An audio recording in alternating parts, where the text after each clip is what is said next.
আল্লাহর কসম বললাম আমরা জিতছি, এটা বড় কথা না, আমরা সবাই এক। আমার মনে হয় আমার ট্রামে আমি খুব সুন্দর করে নির্বাচনটা আমি পরিচালনা করেছি। শিল্পীরা যে আমাকে ভালোবাসে সেটা ওনারা আসলে প্রমাণ করে দিয়েছে যে আমার 26টা ভোট নষ্ট হয়েছে, সেখান থেকে 209টা ভোট আমার কাস্টিং হয়েছে।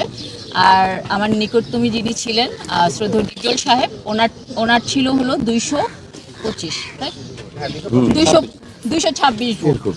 আমার আর বলার কিছু নাই, আমি আসলে এখন ওনাদের গলায় একটু মালা পরাই দিতে চাই।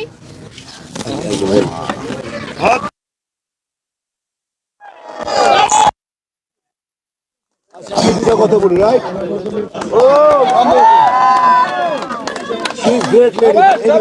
গতকাল সকাল থেকে এই পর্যন্ত টানা 12 বেশি আপনারা যারা আমাদের সাথে ছিলেন আমরা কৃতজ্ঞ। কফি খাইয়েছে আমাকে নিপুণ, আমাকে চাও যখনই কি না আর একটা জুস খাইয়েছে, জাসমিনের কাছে পানি ছিলাম, আমি গলা বলতে পারতেছিলাম, জাসমিনের পানি দিয়েছে। তারপরে ও বলেছে ওনার ঘাম পড়তেছিল, দিদুল ভাইয়ের মুখ থেকে শরীর থেকে ঘাম পড়ছিল, সোয়েটিং হচ্ছিল। ও দেখার পরে মনে হচ্ছিল যে দীপজল সাহেব একটু অসুস্থ বোধ করতেছে, বলতেছে ভাই এইদিকে আসেন। তো আমার মনে হয় আমরা সৌহার্দ্যপূর্ণ যে বিষয়টা আমরা মনে প্রাণে চাই, যে আমরা শিল্পী, আমাদের সমস্ত কর্মকাণ্ড মানে পরিচালিত হবে শৈল্পিক দিক দিয়ে, দ্যাটস দ্য মেইন থিং।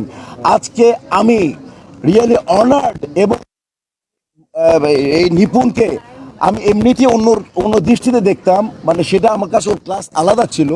কিন্তু আজকে ওর ওস্তাদ সমতুল্য ভাই, গুরুকে, এবং সে যেভাবে স্পিচ দিয়ে শিল্পী সমিতিকে যে হারও বরণ করে নিল, আল্লাহর কসম বললাম আমরা জিতছি, এটা বড় কথা না।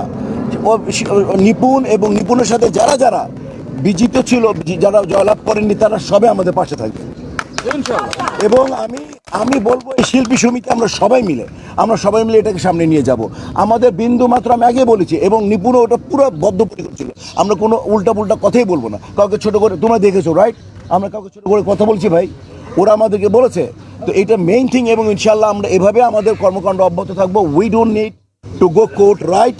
We don't need to go other place, we don't need to go to talk anything. আমরা ইনশাল্লাহ এই যে জয় এত সুন্দর একটা রেজাল্টকে আমরা মেনে নিলাম, মিলিয়ে আমরা, ঠিক আছে ইনশাল্লাহ আমরা সবাই এক। Thank you very much.